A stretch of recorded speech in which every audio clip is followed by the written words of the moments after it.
Thực hành chủ nghĩa Stoic. Chủ nghĩa Stoic giúp chúng ta sống với đức hạnh, thể hiện phiên bản cao nhất của bản thân, biến chướng ngại thành cơ hội.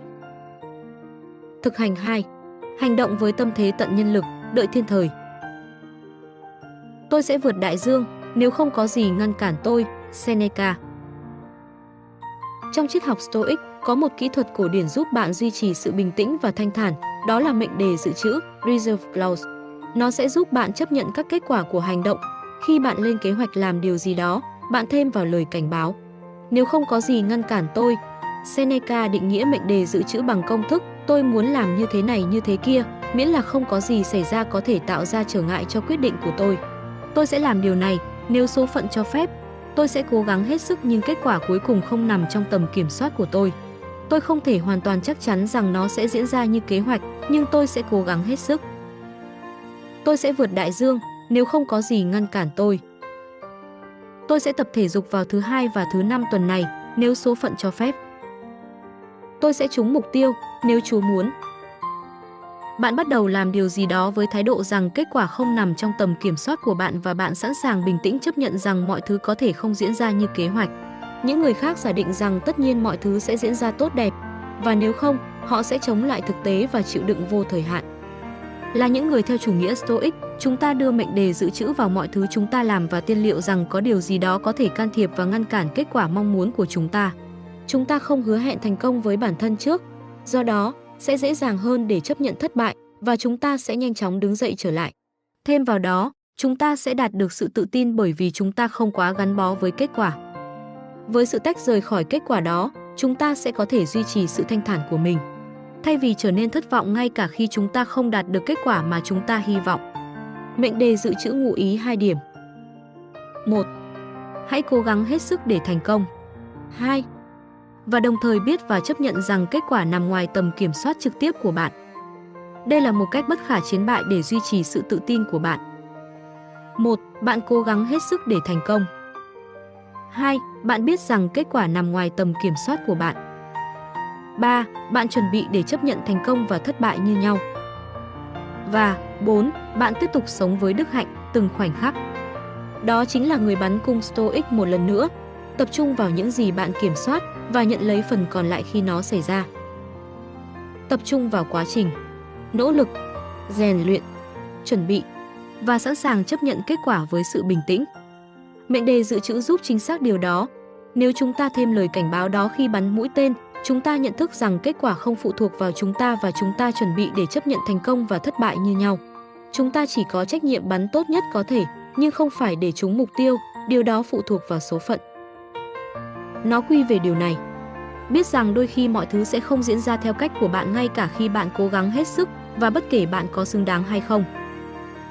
Đừng nhầm lẫn những khát vọng của bạn với cách vũ trụ nên diễn ra. Thực hành 3. Những gì cản đường trở thành con đường. Trở ngại đối với hành động thúc đẩy các hành động. Những gì cản đường trở thành con đường. Marcus Aurelius. Chắc chắn là một trong những công thức hiệu quả nhất trong lịch sử để vượt qua mọi tình huống tiêu cực. Đó là điều Ryan Holiday nói về công thức của Marcus Aurelius mà bạn vừa đọc ở trên. Ông tiếp tục, một công thức để phát triển mạnh mẽ không chỉ bất chấp những gì xảy ra mà còn vì những gì xảy ra. Ryan Holiday đã dựa trên công thức này để viết cả một cuốn sách. The obstacle is the way, chướng ngại chính là con đường. Ý tưởng chính là những khó khăn và thách thức trong cuộc sống chỉ là chướng ngại nếu chúng ta biến chúng thành như vậy. Nó phụ thuộc vào cách chúng ta nhìn những thách thức đó. Chúng ta có thể thấy chướng ngại và bị cản trở, hoặc chúng ta có thể thấy cơ hội và tiến bộ. Trong mỗi thách thức đều ẩn chứa một cơ hội để phát triển. Nếu chúng ta nhận thức được điều đó, chúng ta có thể đảm bảo rằng những gì cản trở chúng ta, những thất bại và đấu tranh, thực sự sẽ trao quyền cho chúng ta. Chúng ta mong đợi những đấu tranh trước, nhớ mệnh đề dự trữ chứ, và biết rằng chúng sẽ trình bày một khối đá cẩm thạch trắng để mài giũa kỹ năng của chúng ta. Trong chủ nghĩa khắc kỷ, đó luôn là cơ hội để thực hành một số đức hạnh: can đảm, khiêm tốn, lý trí, công lý, kiên nhẫn, tự kỷ luật và tha thứ. Không có gì có thể ngăn cản chúng ta làm điều này. Đức hạnh luôn nằm trong tầm kiểm soát của chúng ta, luôn có thể phản ứng với đức hạnh đối với bất kỳ tình huống nào. Những gì cản đường trở thành con đường chỉ là một cơ hội khác để thực hành trở thành người tốt nhất có thể. Bất kể cuộc sống ném gì vào chúng ta có một sự lựa chọn, chúng ta sẽ bị cản trở bởi những thách thức hay chúng ta sẽ chiến đấu vượt qua chúng. Hoặc chúng ta co lại hoặc chúng ta phát triển. Nghịch cảnh trình bày một chiếc ghế đầu để đạt đến một cấp độ cao hơn như một con người. Không có cơ hội này, chúng ta không thể phát triển và vẫn ở nơi chúng ta đang có. Hãy tưởng tượng một ngọn lửa. Mọi chướng ngại đều bị tiêu thụ và được sử dụng làm nhiên liệu. Nếu không có gì cản đường, ngọn lửa sẽ chết. Bạn chính là ngọn lửa đó. Không có gì thực sự là chướng ngại bởi vì chúng chỉ nuôi dưỡng bạn và làm bạn mạnh mẽ hơn. Marcus Aurelius gọi khả năng sử dụng chướng ngại làm nhiên liệu này là lật ngược chướng ngại. Bất cứ khi nào có điều gì cản trở, hãy sử dụng chướng ngại đó để thực hành mục tiêu quan trọng nhất của bạn, sống với đức hạnh, thể hiện phiên bản cao nhất của bản thân. Không có gì có thể ngăn cản bạn làm điều này. Bạn sẽ tiếp tục tiến bộ và sẽ luôn có những chướng ngại mới, những cơ hội tự trình diện. Việc sử dụng chúng làm nhiên liệu và thực hành kỹ năng của bạn nằm trong tầm kiểm soát của bạn. Tất cả đều quy về nhận thức của bạn. Cùng một tình huống có thể được nhận thức như một quả cầu chì xích vào chân bạn hoặc như đôi cánh mọc ra từ xương vai. Cách bạn diễn giải thách thức là yếu tố quyết định thành công của bạn trong việc vượt qua nó. Cuối cùng, không bao giờ là những thách thức quan trọng mà là cách bạn nhận thức chúng. Nếu bạn đau khổ vì bất kỳ điều gì bên ngoài, không phải điều đó làm phiền bạn mà là phán đoán của chính bạn về nó. Và việc xóa bỏ phán đoán này ngay bây giờ nằm trong quyền lực của bạn. Marcus Aurelius nói rằng phán đoán của bạn biến một sự kiện thành chướng ngại hoặc cơ hội. Điều đó tùy thuộc vào bạn. Bạn có thể tìm thấy cơ hội phát triển trong mọi thứ. Bạn luôn có thể cố gắng lật ngược chướng ngại và tìm cách phản ứng với đức hạnh. Và điều này không phải về việc đeo kính màu hồng. Những điều khủng khiếp xảy ra, điều đó chắc chắn. Điều này chỉ cho thấy rằng bạn luôn có sự lựa chọn. Hoặc bạn chôn đầu vào cát khi mọi thứ dường như quay lưng lại với bạn. Hoặc bạn ngẩng cao đầu và tìm kiếm cơ hội để phát triển. Bạn sẽ trở nên tốt hơn theo thời gian và bạn sẽ đạt đến một điểm với sự thanh thản nội tâm to lớn nơi không có gì có thể lay chuyển bạn. Bạn sẽ sẵn sàng đối phó hiệu quả với bất cứ điều gì cuộc sống ném vào bạn. Thực hành 4. Nhắc nhở bản thân về sự vô thường của sự vật. Khi hôn con hoặc vợ của bạn, hãy nhắc lại với bản thân, tôi đang hôn một người phàm, Epictetus. Thay đổi là quy luật phổ quát của tự nhiên. Mọi thứ đang thay đổi liên tục.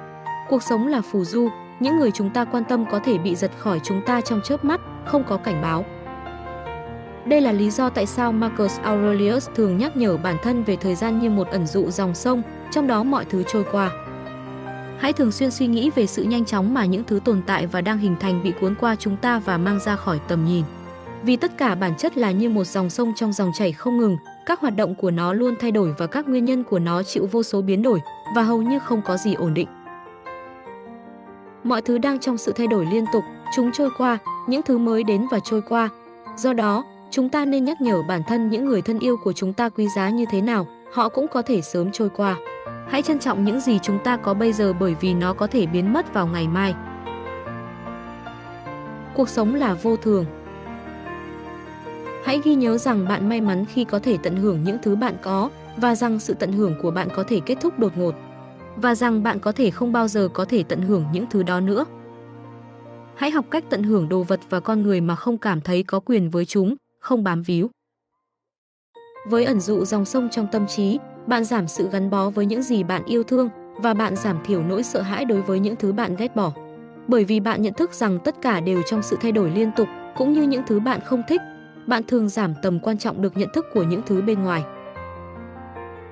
Biết rằng không có gì tồn tại mãi mãi khiến bạn ít gắn bó hơn và trở nên dễ dàng hơn để chấp nhận khi mọi thứ thay đổi hoặc khi bạn mất đi những gì bạn yêu thương. Epictetus nhắc nhở chúng ta rằng khi chúng ta gắn bó với một vật như chiếc cốc pha lê, chúng ta nên ghi nhớ nó thực sự là gì, để chúng ta sẽ không bị xáo trộn khi nó vỡ. Ông tiếp tục, cũng nên như vậy với con người, nếu bạn hôn con bạn, hoặc anh em, hoặc bạn bè, bạn phải nhắc nhở bản thân rằng bạn yêu một người phàm, và rằng không có gì bạn yêu thương là của riêng bạn. Nó được ban cho bạn trong khoảnh khắc, không phải mãi mãi hay không thể tách rời, mà như một quả sung hoặc một chùm nho vào mùa được chỉ định trong năm, và nếu bạn khao khát nó vào mùa đông thì bạn là kẻ ngốc. Cũng vậy, nếu bạn khao khát con trai hoặc bạn bè của bạn khi không được ban cho bạn để có họ, hãy biết rằng bạn đang khao khát một quả sung vào mùa đông.